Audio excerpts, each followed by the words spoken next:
The following contains explicit language and subject matter.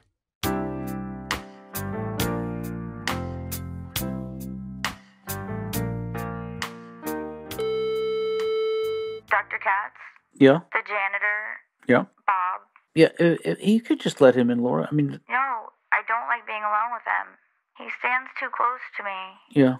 I mean, the trash can is next to my desk, but it makes me uncomfortable, and I don't really care who shot Kennedy. I mean, who do you think shot Kennedy? Maybe Bob did it. He talks about it a lot. Look, I told Bob a year ago that I'm convinced it was suicide, and he's never brought it up again. Ooh, I'll try that. Bob is eccentric, but somehow I feel safer being alone with him than I do with you. Why? Well, you're sneaky. You're more likely to hurt my feelings. Continue. He never threatens to sue me.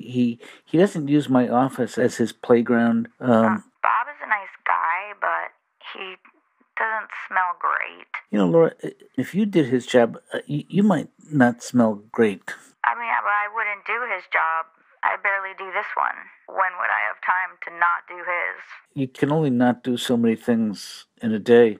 Dr. Katz, Ted Danson is here. So can we just kind of talk generally for a second? Because it's hard for me to jump right into this. That's fine. I mean, I realize there's so much about you I don't know.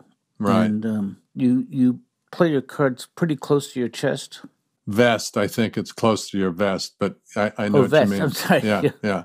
Well, yeah, it's hard because I'm a celebrity, and I'm sure there's a downside to celebrity, but hard to come up with it, though, right? Yeah. All right, here. Look. Let me jump to because I am paying for this. Aging, it's depressing, and having to deal with little indignities. There's an example right there. Excuse me. Mucus, is now my new friend, and it's hard to make new friends. But there's nothing dignified about aging. Yeah, well, all right. See, the whole thing is embarrassing. It's like sex. My libido is kind of less than it was, and right. My wife wants it all the time. It's like she all of a sudden can't get enough sex, and I'm at the point where it's that's not an automatic thing anymore. So I don't even know how to deal with it, and it's usually in inappropriate places too. It's just, how's your memory, your short-term memory? What's your point? You thinking that I have great sex and I've just forgotten? Is that what you're saying? I mean, what? Ted, memory loss is not uncommon for guys our age. In fact, I used to have a call-in show for Alzheimer's, and everybody was a first-time caller. Really? Huh. Well, I did prescribe an antidepressant to you, which has two side effects. It diminishes your libido, and it increases flatulence. So it's a wash. Well, why would you do that? I mean, that's part of the problem. When I finally do get, aroused somehow, she's totally turned off when I break wind. That's not right. You should have told me that. I mean, it's on the bottle itself, on the vial. It describes the side effects. Who reads the side effects? They're depressing, and you're giving me something not to be depressed? Why would I read? We can change your medication, but... Yeah, something where I don't fart all the time would be nice.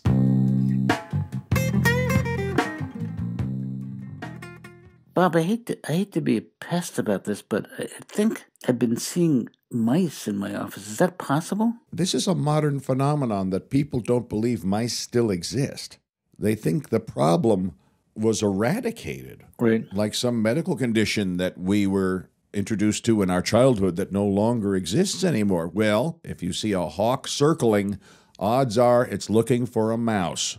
And word on the street or the sky is they're still out there in the hills and fields. We move into those hills and fields, they're going into the house. I mean, do you suggest that we use a professional exterminator? I mean, I don't want to ask you to do things that are... No, never bring in a professional exterminator. They are dead inside. There's nothing inside there. They have to kill and kill and kill to pretend to feel alive. No, I do catch and release. I bring them over to Aunt Patty, and Aunt Patty loves all animals, Right. and she's got the health department breathing down her neck. You know, it's a really small lot, but the animals seem happy.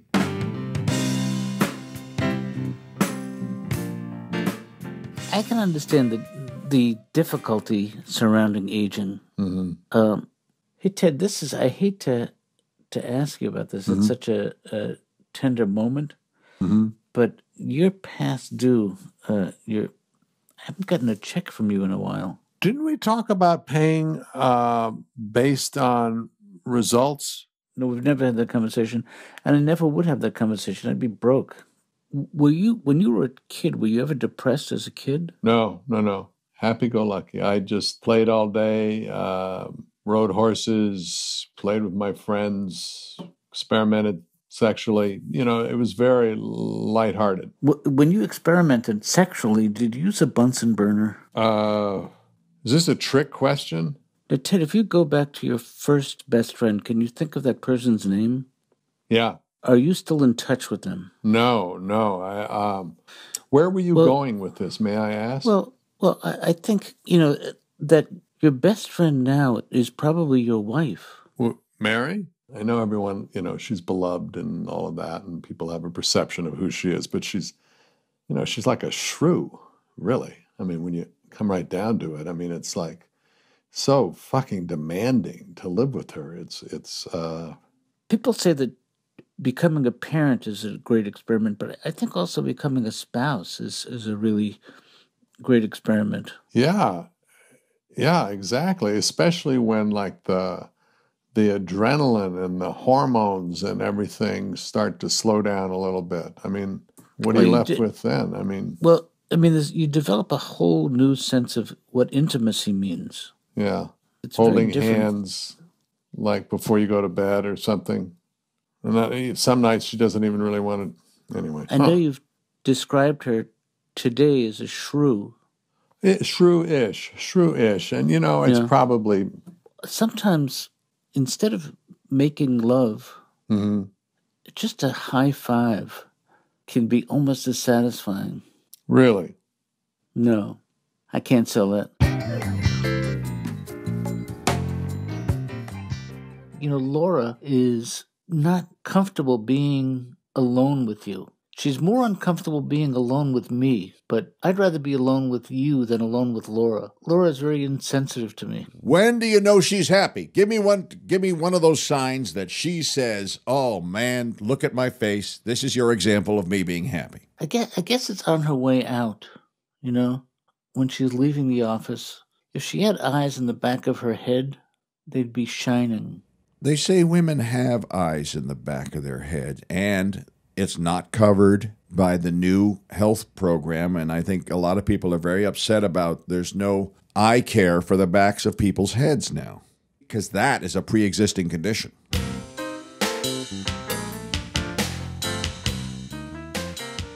Ted, I've always been perplexed by your devotion to the ocean. Well, It almost sounds like a lyric, devotion to the ocean. I think that you hit it. Devotion to the ocean. Here's a true story. When I was a 7-year-old, I had these fever dreams, and I'd wake up screaming and run into my parents, and they go, "What's wrong? What's wrong?" And "What are you dreaming?" I said, "I am sitting on a beach, and I hear God's voice say, 'Ted, How did you recognize his voice? you have 1 hour to empty the ocean into this bucket.'" And then he hands me a spoon with holes in it and says, "Or the entire world will explode." And it's such a awesome responsibility for a kid, especially. Yeah. See, you see the ocean as hope and our future, and I'm just putting words in your mouth, but is that true? Yeah, I do. I think that if we learn how to fish our oceans sustainably, we could help feed the world, See, and I see the ocean as sort of nature's death trap.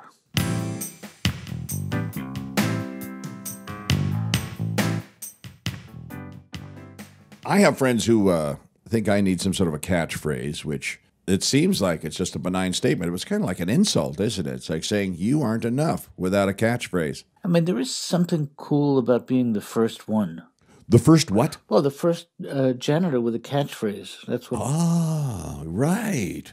Once I'm down the hall, I've done it all. Like it? Wake me when it's lunchtime. Well, if you're singing, I come out swinging. Oh, that's great.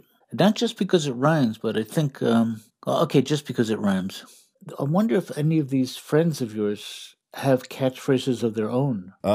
There's Russ. Russ, who also, I don't know if you see him because he works in the basement. Russ has a fun expression. He says, 24 hours of work every day doesn't leave much time for anything else. That almost sounds like he's complaining about his job. Do you think that's the case with him? Well, yeah. I don't think he's happy with the fact that he's not allowed to leave the basement.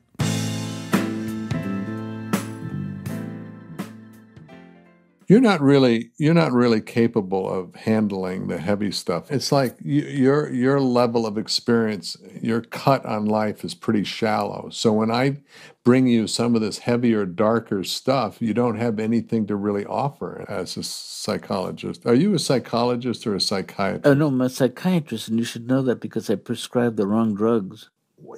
See, this is what it's like. You gave me whatever that antidepressant pill, and it turns out that it makes me break wind. I don't think you think these things through, to be honest. I really don't. You don't understand. I went to medical school.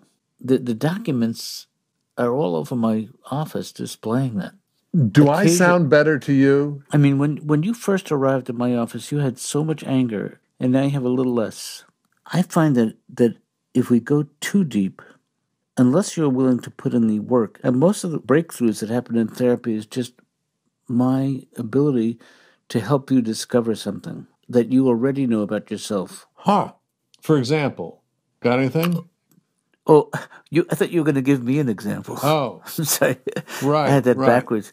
Well, Ted, you're one of many patients I see, and also I apologize if you think that you're not getting what you expect from me in terms of help. Well, I appreciate that. Thank you. Because I'm not. I do have one last thing I'd love to talk about. And what is that? Incontinence. Really? That just seems to be what, every time I pee, there's like, I know I should stop, but I can't. Really? Yeah. Wow. Maybe that has to do with the ocean. Oh. You're trying to fill that bucket. But the scoop has holes in it. Yeah. Oh, my gosh. Boy. See, now this is probably where in the session the music will interrupt you, because that's as close to a breakthrough as I've ever gotten with anybody. Wow. That is good. Yeah. I'm not sure how to apply it to the actual peeing part, but it does feel like a breakthrough, doesn't it? Today's guest patient was Ted Danson. We also heard the voices of Laura Silverman, Rick Overton. The show was produced by Bruce Smith, Tom Snyder, and Jim Colgan. Edited by Rob Lynch and mixed and mastered by Nick Stargue. I'm Jonathan Katz, and this is Audible.